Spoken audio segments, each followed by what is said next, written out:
Covalency, covalent bond, electrovalency, electrovalent bond.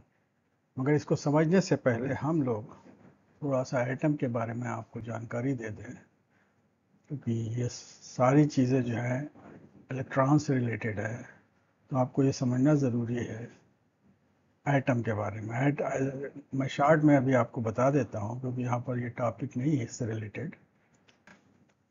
ये एक atom है, first shell, second shell, third shell. ये centre है, यहाँ पर ये न्यूक्लियस होता है और न्यूक्लियस में प्रोटॉन और न्यूट्रॉन होते हैं। इसके सराउंडिंग इलेक्ट्रॉन्स मूव करते हैं। यहाँ पर ये फर्स्ट शेल होता है, second shell, third shell and so on. तो ये आउटर मोस्ट जो सबसे शेल होता है, इसको हम लोग वैलेंस शेल कहते हैं।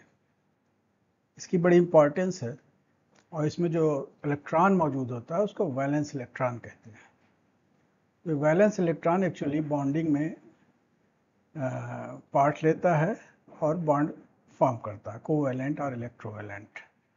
इस वैलेंस शेल, यहाँ पर जो हमने पिक्चर्स दी हैं वो सारी वैलेंस शेल की दे रखी हैं। पूरा एटॉमिक स्ट्रक्चर नहीं दिया है, क्योंकि उसमें सब टाइम लगता है, क्योंकि हम कंसर्न करेंगे ओनली वैलेंस इलेक्ट्रॉन और वैलेंस शेल के ऊपर। सो हम लोग कंसर्ट करेंगे बेसिकली एटॉमिक नंबर, एटम का देखेंगे, और उसके बाद उसका वैलेंस शेल में जो इलेक्ट्रॉन होता है उसको चेक करेंगे। उसके हिसाब से यहाँ पर बॉन्डिंग्स होती है। यहाँ पर हम डिस्कस करेंगे two types of bonding. One is the electrovalency, other is the covalency. And से रिलेटेड जो बॉन्ड बनते हैं इलेक्ट्रोवैलेंट बॉन्ड कहलाता है। इलेक्ट्रोवैलेंसी से रिलेटेड जो बॉन्ड बनता है उसको इलेक्ट्रोवैलेंट बॉन्ड कहते हैं, ये आयनिक होता है।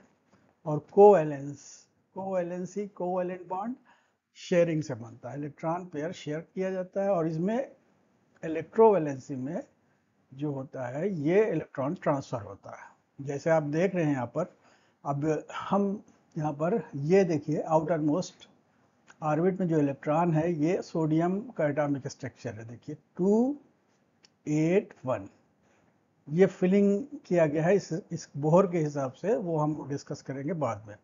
फिलहाल आप ये समझ लीजिए जो इसका इलेक्ट्रॉनिक स्ट्रक्चर है 281 है। 1 इलेक्ट्रॉन आउटर मोस्ट ऑर्बिट में सोडियम के है। यहाँ पर क्लोरीन है, क्लोरीन के आउटर मोस्ट ऑर्बिट में 7 इलेक्ट्रॉन है।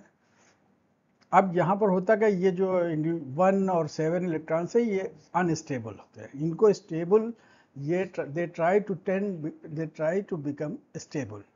तो स्टेबल करने के लिए ये ऑक्टेट रूल होता है, या तो 8 इलेक्ट्रॉन होते हैं या फिर 2 इलेक्ट्रॉन होते हैं। अगर ये दोनों में से कोई होता है तो वो मॉलिक्यूल स्टेबल होता है।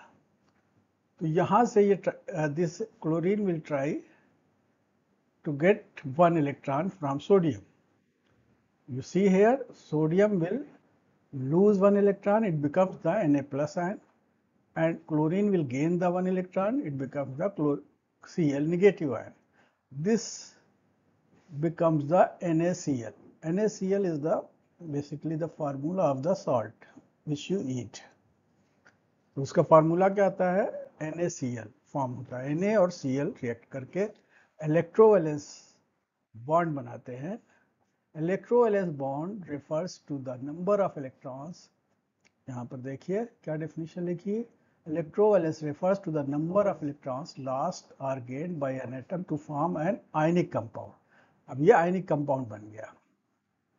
And in an ionic compound positive charge is equal to the negative charge. जितना लॉस करेगा उतना ही दूसरा एटम गेन करेगा। अगर सोडियम का एटम 1 इलेक्ट्रॉन लॉस करता है तो क्लोरीन का आइटम 1 इलेक्ट्रॉन गेन करेगा। सो इस पे प्लस चार्ज आ जाएगा और ये माइनस चार्ज हो जाएगा।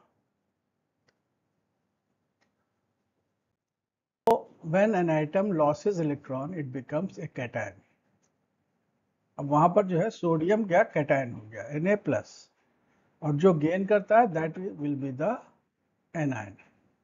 इस पे एक प्लस आ जाता है और जो गेन करता है क्लोरीन वो एक माइनस आ जाता है। Covalency, both the atoms share the electron equally, and in electrovalency, electron transfer from one atom to another atom.